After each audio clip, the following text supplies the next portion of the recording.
तपाईहरुले मलाई काम गर्ने मौका फेरि दिनुभयो। जीवनभर आभारी छु, म आभारी रहनेछु र जनताको दुःख, जनताको पीर व्यथालाई चाहिँ संसद भवनमा बडो उच्च तरिकाले, बडो इमानदार तरिकाले चाहिँ म प्रस्तुत गर्नेछु।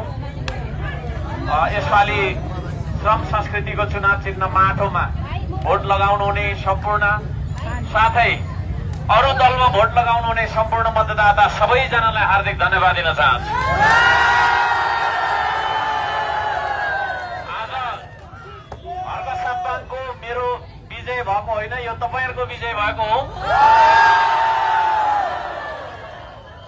अब यो देशमा गरिब दुखीको आवाज पनि त्यो संसदभित्र, भोका नाङ्गाको आवाज पनि त्यो संसदभित्र गुन्जनेछ भन्ने कुरा म प्रतिबद्धता जाहेर गर्छु।